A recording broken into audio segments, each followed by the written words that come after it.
This week, Goldman Sachs came out with a report where they are predicting a 25% price drop in homes in San Diego.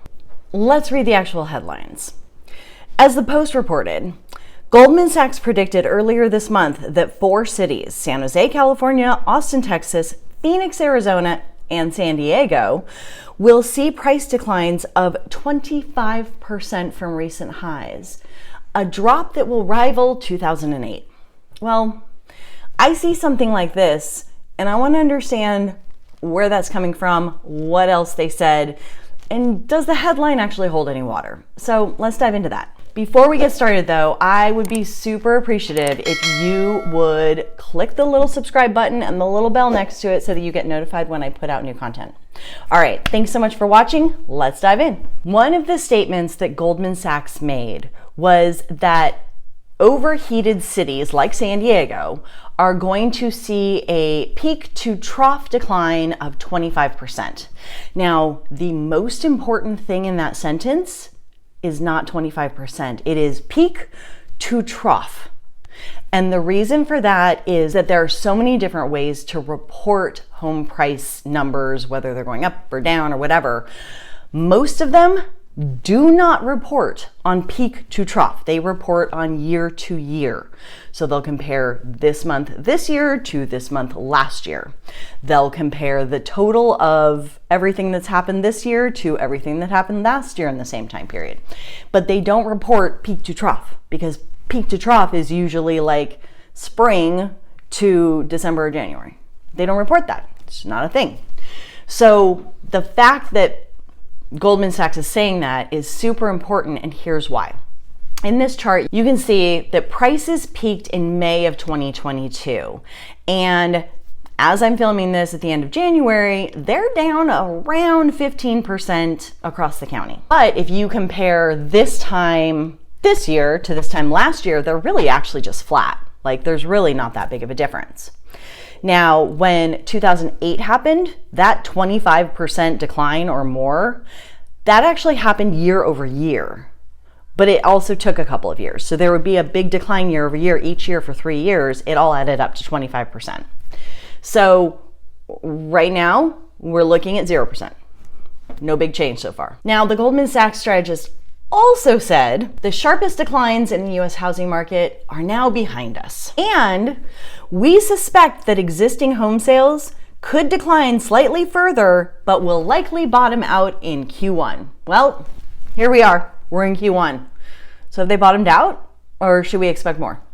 Let's look into that. According to my friends at Keeping Current Matters, which is a company that does market research for real estate agents specifically, they basically take all of the information that's out there, compile it into one place, and try to tell us like what we think is actually going to happen, or at least what's out there, so that we know kind of what's being said.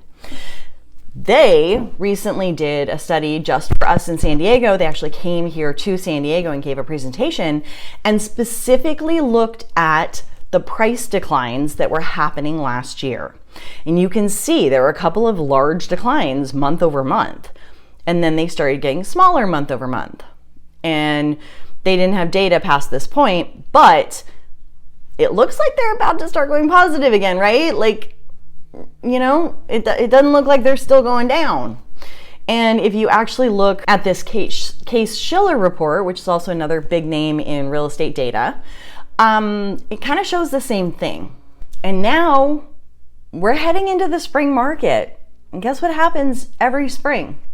Prices go back up. And currently, every agent I know is seeing more and more multiple offer situations, not the same multiple offer situations we saw last year with like 15, 20, 30 offers. Usually it's like 2 or 3 offers, but there's 2 or 3 offers, and that could be after the property got no interest for 2 months because the holidays. So things are definitely starting to shift on the upward swing, and parts of San Diego have already recovered from that trough. One super important thing to know about the San Diego real estate market is that there are micro markets all throughout the county. So North Park's not going to act the same as Santee, is not going to act the same as Carlsbad, is not going to act the same as Chula Vista. So does that mean there are areas that have actually dropped 25%? You betcha. There's actually areas that drop more. Where I live, Carmel Valley, 92130, saw the average price point drop from May, where it was $2.2 million, to $1.4 million at the trough, which was a couple months ago. And now it's already back up to $1.6 million. So it's already on the way back up. That's a 36% drop. That's huge. Another area that's seen really big price drops is University City, 92122. In this area, prices are down 42% since April. That's insane. This is also an area with really low inventory, but still, it's been a sustained decline. Prices have most definitely come down, and quite a bit. Claremont Mesa is down 26.6%. Serra Mesa is down another 36.6%.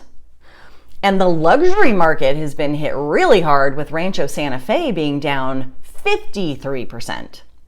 But in contrast, 92105 is only down 6%. El Cajon is only down 5%.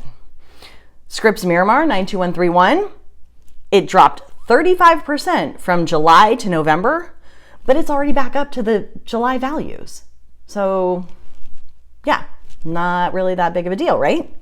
This is also one reason you can't time the market.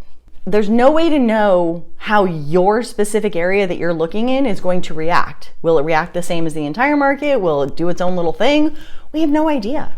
Looking forward then, what should we expect? Well, what the headlines failed to mention is that Goldman Sachs also said, after plunging to a 25-year low last year, mortgage purchase applications have gone up by an average of 9% compared to their trough in October.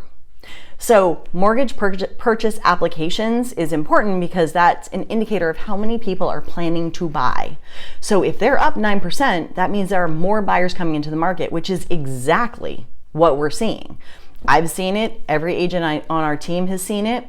So that means there's more demand. Okay, so demand dropped drastically when interest rates went up. Now it's starting to go back up because interest rates have also gone down.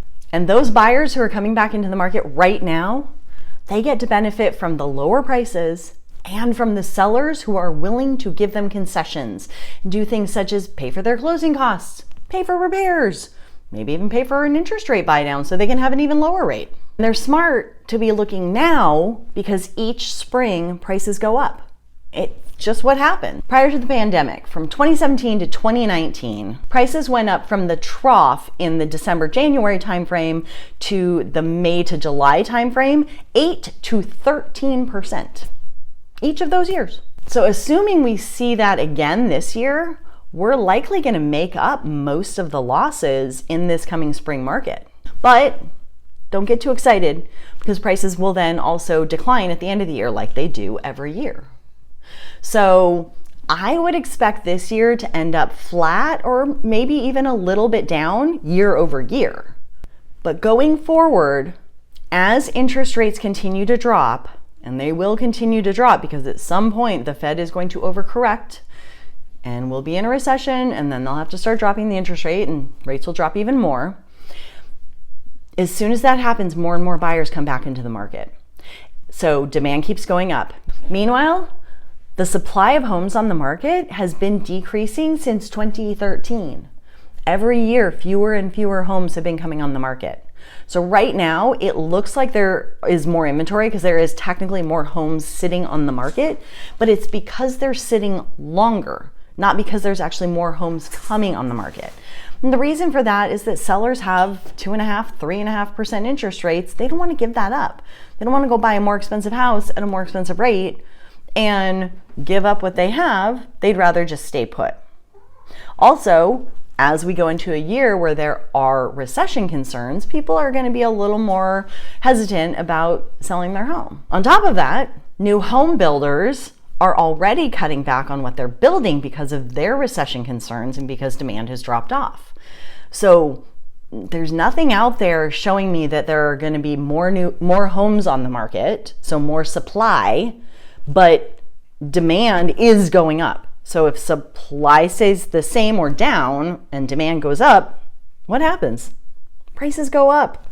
It's just a basic law of economics. So my expectation is that just like it's been happening for the last 100 years, prices will continue to go up.